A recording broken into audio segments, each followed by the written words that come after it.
tarde a todos, dia ou boa noite.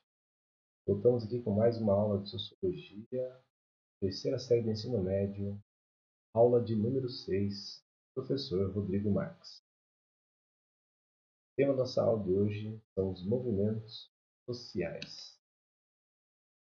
Para iniciar essa aula, vamos para a reflexão da frase: o direito nasce da luta, mantém-se da luta, permanece na luta.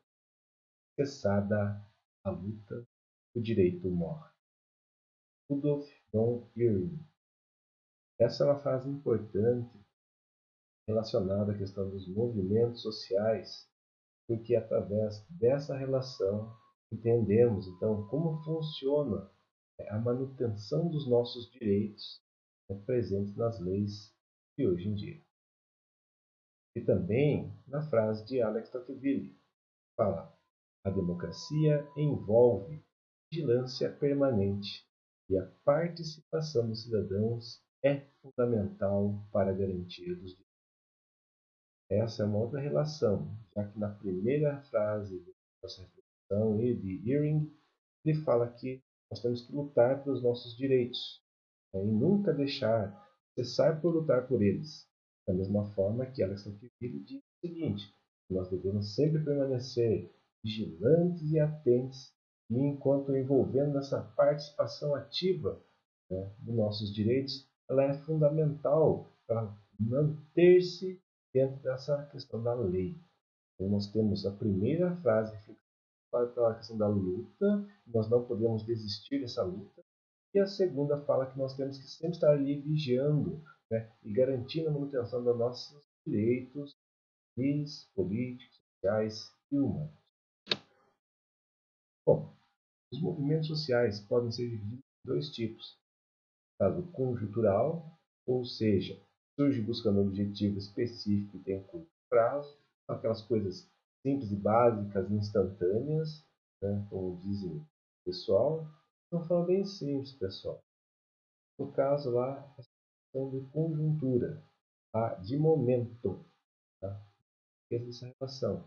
Vamos nos unirmos aqui para reivindicar o abaixo do preço da gasolina. No momento de um objetivo específico. Baixou o preço, acabou. Mas temos a questão estrutural. Ela já é diferente. No caso, então, é aquela que quer conquistar coisas a longo prazo.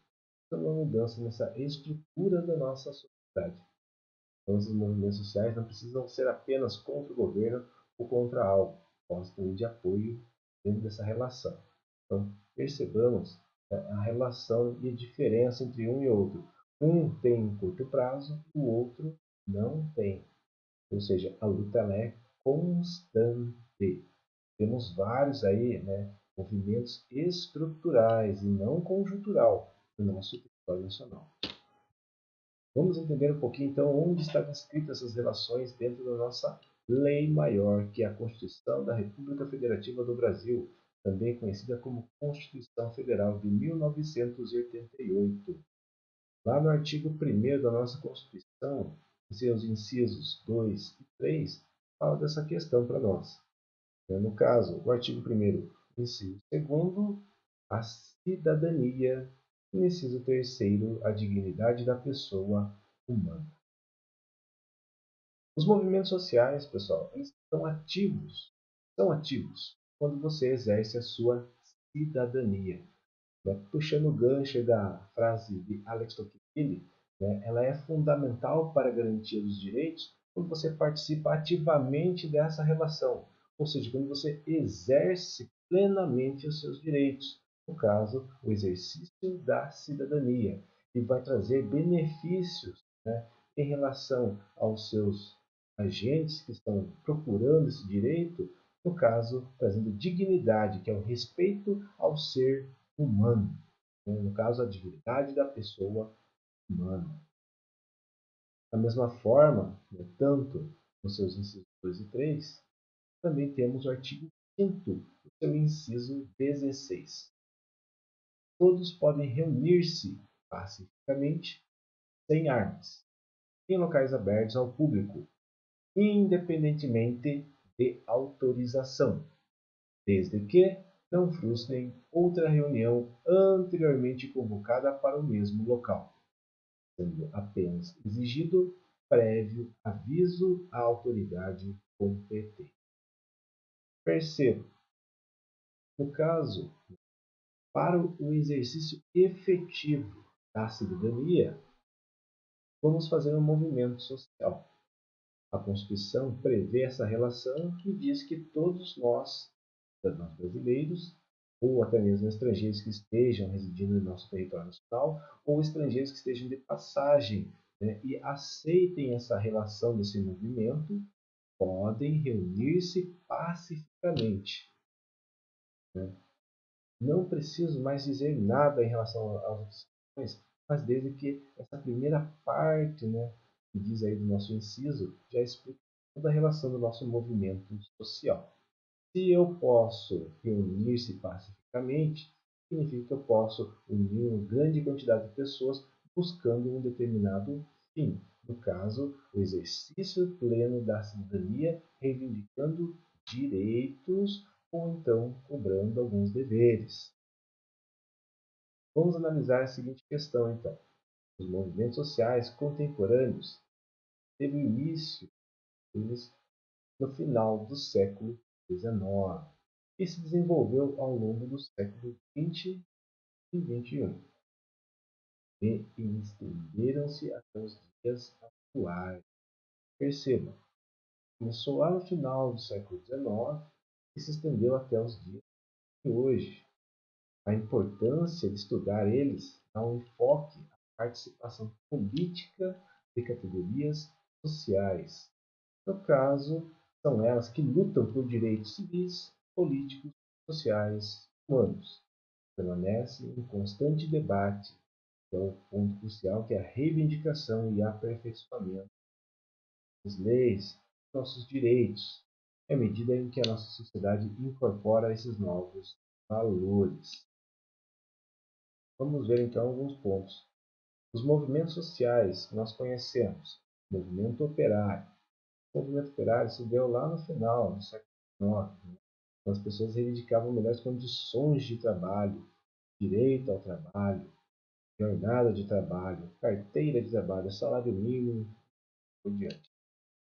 O movimento sindical, ao movimento sindicalista, surgiu através do movimento operário, ou seja, quando as pessoas, aqueles operários reivindicavam melhores condições, então eles se organizavam em grupos e surgiu então o sindicalismo, onde agora existia uma representação da classe trabalhadora em determinado ramo de ofício. Temos também o movimento pela terra, ou também conhecido como movimento sem terra. Né? Temos aí alguns grupos, né, chamado MST, por exemplo, que luta em relação a essa questão. Nós já discutimos essa questão também. Né? A própria Constituição garante e prevê o direito à propriedade. E a propriedade em si ela tem que atingir a sua função social. Caso ela não atinja a sua função social, logicamente ela será desapropriada para a reforma agrária. Temos o movimento feminista. O movimento feminista também já é de longa data. Né? Mulheres reivindicam melhores condições de vida, ou seja, onde elas buscam os direitos igualitários em relação aos direitos dos homens.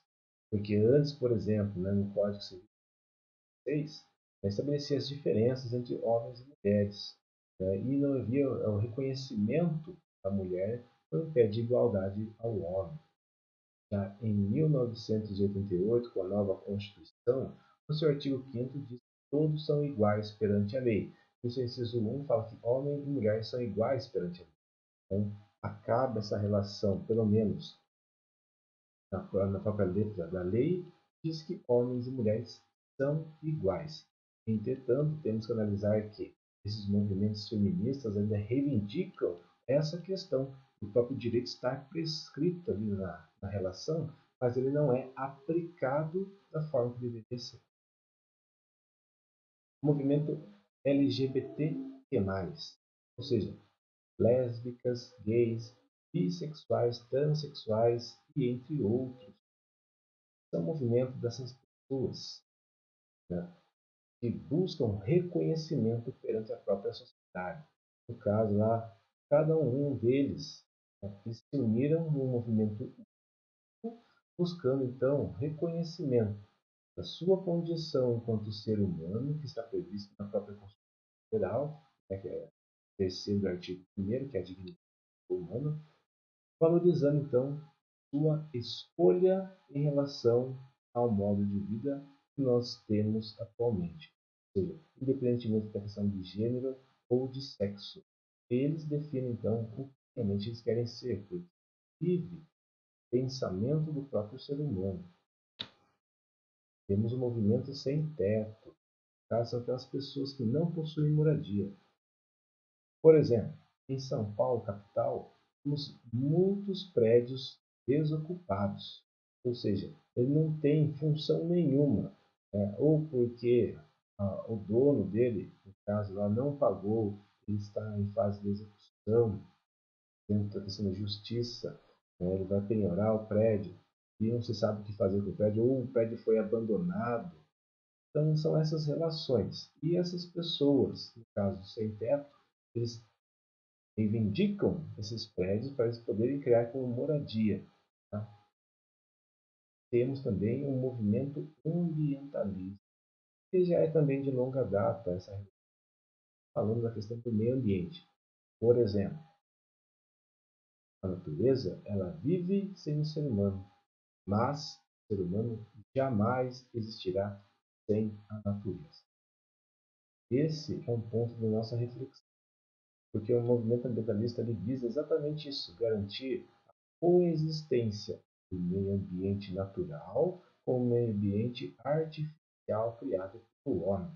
Ou seja, o homem ele pode utilizar os recursos naturais, mas desde que utilize-os com sabedoria, né? Não degradando totalmente o meio ambiente, não alterando o seu clima e assim por diante. Sabendo, então, reivindicar cada direito, né? No caso aqui, temos muitos outros direitos, e movimentos que, ao mesmo tempo, podem reivindicar direitos civis, políticos, sociais e humanos. Bom, vendo essa questão, quero que você, aluno, escreva então uma dissertação a respeito de um dos movimentos sociais estudados: operário, sindical, pela terra, feminista, LGBTQ+, movimento sem teto e movimento ambientalista. E até a próxima.